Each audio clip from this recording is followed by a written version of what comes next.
All right. Over the years, my brother has had like some real interesting characters that work for him and shit. I mean, we had Big Larry, we had Fruity, we had Bop. One of the most outstanding characters. I ain't gonna say his real name. I'll just say his name was I don't know. Let's say his name was Jupiter. I don't know. Let's say his name was Daryl. Right? He was a short cat. And he knew my brother from way back. They grew up together and they were real tight. And he used to work for my brother when they was up at Saturday Night Live. And Dick Ebersol he really liked this guy because he was real smart and he had a scholarship to Colgate University as well as Stanford, and he could have went to either school, but he decided he didn't want to go, because he was kind of like the black John Belushi, but he wasn't famous. I mean, he was off the hook, you know what I'm saying, with the drinking and the getting high and everything. And what ended up happening with this guy is he became, drinking can make you obnoxious, you know what I'm saying?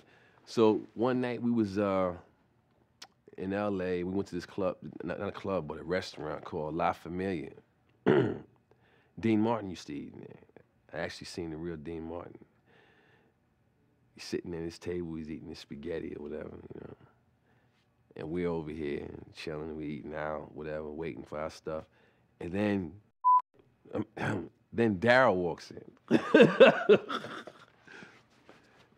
Then Daryl walks in and he's real drunk. And when he came in, he looked at the whole table and he was, you know how they get like this, like in Scarface. So start good night to the bad guy. He was just like that, man. He came in and we was all at the table and he went down the line and there was Artel Neville. Remember Artel Neville from E? She was there and she was talking to my brother. And he goes down the line insulting everybody at the table. He tells, like it was me, my cousin Ray, Big Fruity, Larry, this guy named Dougie, my brother, and Artel Neville. And he goes to each guy and says how he would whip that person's ass and knock them out, and I'll slap you, Charlie, I'll knock you out, and Ray, I'll whip the shit out of you, and Larry, I'll hit you with a gut punch, and blah, blah, blah. Charlie, I'll knock you the fuck out, bitch. And you, Ray, you may be big. I'll beat the shit out of you, faggot. Fuck all of you. Big Larry, hit you with a fucking gut punch in your fucking big stomach. Greedy motherfucker. I mean, he was being real offensive, man. And when somebody tell me they gonna knock me out, man, it's real hard not to respond at this, on the spot. I'm gonna tell you, I'm glad my brother Vernon wasn't there, because I'm telling you, he would have tore his clothes off right there. He stripped him, dragged him out. You know what I'm saying? But we all had restraint. He went down the line. He said something to Artel that was, I'm not even gonna repeat what he said to her. It was off the hook. He went over the line with her. He said something to my brother. In fact, I know what he said. He called it, because, even though Daryl. Because Daryl, even though he's black, he insults like a white man. And one of his favorite insults, he could say this like nobody else. He's, you fucking moron, fuck you, right? Called my brother a moron, yo. I've never been called a moron by anyone in my life but him. You know what I'm saying? The way he would say it, it would really make you angry. Especially, he had a way of doing it, man. That's all I can say. And he would call anybody that. He'd call my brother that. He'd call me that. He called his brother. That was his bread and butter, his 1-2 punch, moron. All right? I remember one night we was in his club, right? L.A. we come out the club, and this guy has set up a barbecue pit right in front of the door. We walk out the club. The barbecue smell hits you. You just come out the club dancing and all that. You with it, because you ain't thinking about barbecue at 3 in the morning, but that shit was smelling good, right? We get in line. As we get to the front of the line, I look on the grill. There's 2 guys in front of us, and there's 3 sausages on the grill. The guy behind us was a gangbanger. He had colors on and the whole shit. He was with like 4 other cats. He looks on the grill, and he counts how many sausages is on there. So he knew that once we get up there, it's gonna be no more.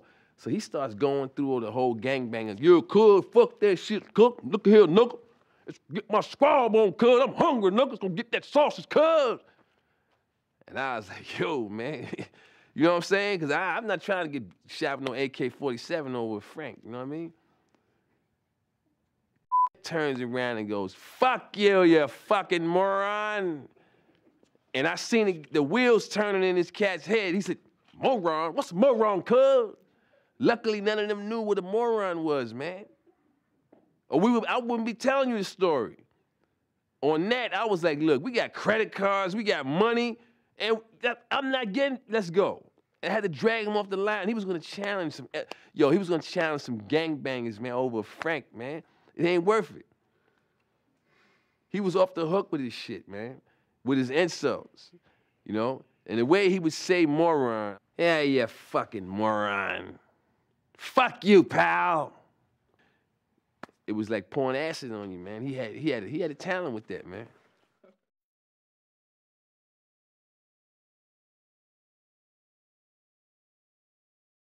So we all get up, we go to the car, and he comes out. And we're like, yo, hey, we're going to the Beverly Center to get him to think that that's where we're going. So we get in the car, we go straight back to the house. Get to the house, and all the way there, everybody's like talking about what just finished happening. Like, yo, man, this guy really, he's lucky that he knew us as long as he knew us, because, man, anybody else would have did what he just did, man. They would have got, I'm telling you, they would have got done. We go in the house, and everybody's going in different directions. So I'm in the kitchen, and it was this guy named Roughhouse. All these characters that had these funny names and shit that worked for my brother. It was this guy named Roughhouse. He had a girl like this. He looked like a bulldog. He was a big fat motherfucker. Now he works for He's still doing security. He needs to stop. He's almost 60. He can't fight. All right? And I want everybody out there to know that has fake security. All right? Okay? His security is the guy. He has 1 foot in the wheelchair. Trust me. Anyway, Roughhouse is sitting there, and Roughhouse used to like to fuck with me too. We used to have this like playing the dozens or whatever you want to call it. And you try to say something funny about me, and I try to say something funny about him.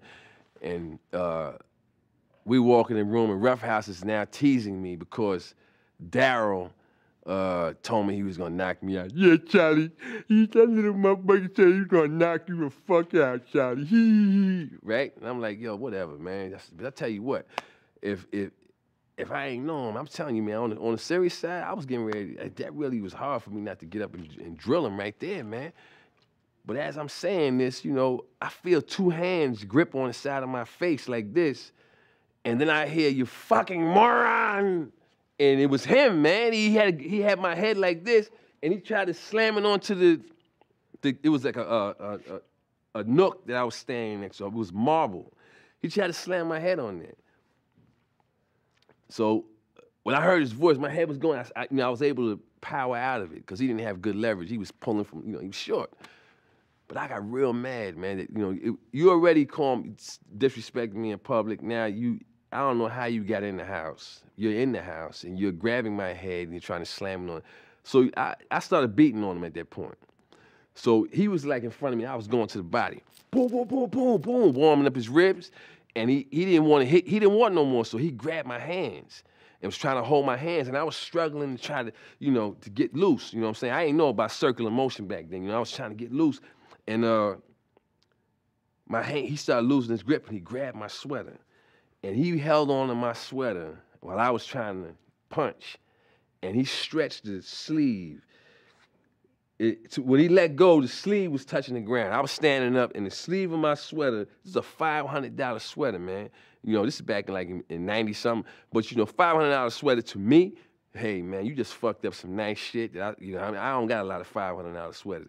Shit was down to the ground. And I look at the sweater on the ground, and I hear Rough House go, shit, look at your arms, you look like a clown. And it just infuriated me, man. So I pulled up my shit, bunched it up. As soon as my fist popped out, and as I popped my fist out, Daryl. Daryl added more fuel by looking me dead in the eye and saying, fuck you, pal. Man, boy, whew, I had dynamite. I put it on his chin. What? And he slid across the floor like this. And skidded to a halt. He was knocked out cold, man. His jaw was cracked. He's knocked out cold. So all my rage was in that punch. You know, he was laying on the ground. He was sprawled out. And then Randy gets up and starts, you know, trying to wake him up. And I'm like, you know, I don't want to really, I'm thinking about stomping him. But I'm like, you know what? I know his mother, man. You know what I'm saying? So I didn't stomp, because he was there to be stomped. I mean, with no resistance. But I said, you know, I know his mother. So I went upstairs, and I was in the room, and I was like, wow, I can't believe what just happened, you know? Because that was like almost like beating up your cousin or somebody that you knew for a long time, you know what I'm saying? So that was kind of fucking with me, right?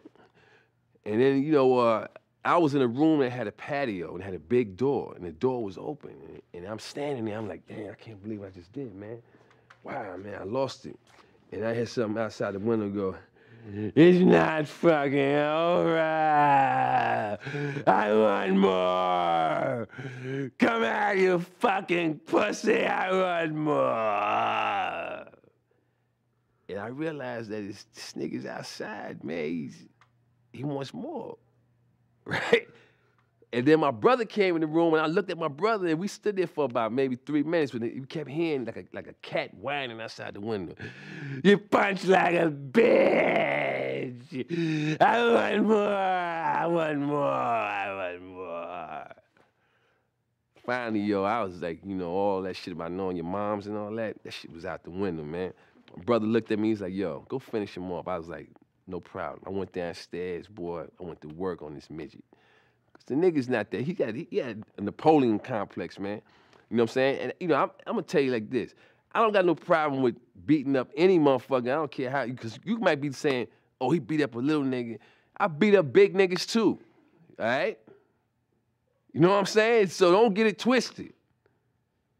This, you know, big niggas don't usually just want to just do the stupid shit, though. You know what I'm saying? It's always a clown. This nigga's about this high. He had a Napoleon complex. And me and him used to roll. We would go to a bar, and he would find the biggest nigga in the club and steal on him, and then me and him got to do the nigga up. You know what I'm saying? That's why I stopped going out with him, because he had a Napoleon complex. But anyway, so I go downstairs. I put a wreck on him. I mean, it was bad, man. So after I put this wreck on him, he's out, he's laid out. I'm like, I'm going back upstairs. You know what I'm saying? They wake him up, and the cats that's taking him to take him off the property. I think at the time I was about $170, whatever. These cats was like $250, $270. They was big. And my man, you know, they took him to the car, and they was like, get in the car, man. And he just looked at all three of them, he said, fuck you, pal! Whop, whop, whop, and did a combo, triple fired on 3 giants. Y'all, you ever used to read Beetle Bailey? Like when the Sarge used to fuck him up and he would be like, look like dirty laundry, like just balled up, like a bag of laundry. That's when they finished beating him, he like a bag of dirty laundry, man. Like just, you just think he's ready to go be washed. And they picked him up, they threw him in the car, he was all busted up, and they drove down the hill. Now this motherfucker had because when I had him, I'm telling you, I took the boy to the brick oven, I made pizza with his face. I demolished it. And then when they got on him, they put the crust on him. They fucked him up, man. He was fucked up bad. They take him down to the gate. threw him in the bushes, right? Told him to get the fuck out of here. You think, okay, it's all over with. They get back up to the house. We sitting in the kitchen and then we start hearing boom, boom, boom, boom, boom, boom, boom, boom. And they had a monitor, right? So we look at the monitor, his face was it like somebody had a Halloween mask on, pushing it on the camera. And it was him, and he was going, come out, and much more. Boom, boom, boom, boom, boom, boom, boom, boom. You're a bunch of pussies in there you can't punch. Boom, boom, boom, boom, boom, boom, boom, boom. What's the matter? You're afraid to come out? Come out and play. Boom, boom. Yo, man, this went on for like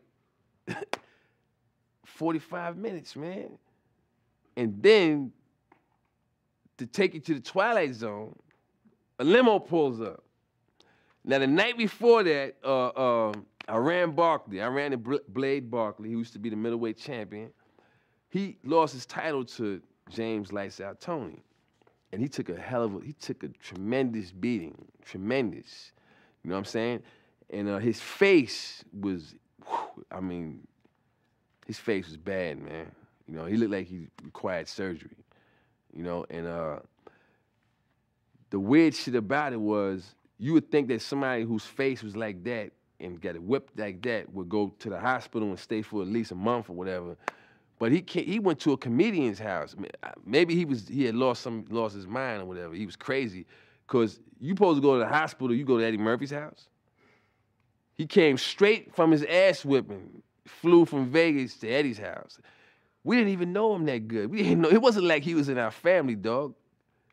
You know what I'm saying? We knew him like, see the club, yo, the Blade, what's up, man? And then you get whipped out and you come straight to us. So we didn't know what to say to the brother, you know what I'm saying? But he came over, his face was fucked up. All we could say is, damn, you know, you want a drink? You know, because I know in the cowboy movies, you know what I'm saying, they give you something to drink, pull a tooth or whatever. His face, maybe it could ease the pain, give him some whiskey. You know what I'm saying? So we offered him a drink, but I'll never forget what he said, man. My man came, he was like, yo, as bad as my face is, man, whoever that cat at the gate is, his face made my face feel better. I feel better, man. He wanted to go to the club after that. He didn't think his face was that bad. He drove in, he seen Daryl. He was like, damn, what the fuck happened to him? Daryl was like this. Fucking bitches. Then you can fight, you fucking moron. Boom, boom, boom, boom. Till 5-0 came and got him, man. 5-0 had to handle that. They had to, you know, because it was either call the cops or kill him. You know, we didn't want to go there. We know his mama, you know what I'm saying? So 5-0 handled him. They took him out of there, man. All right, let's go. All right, cut.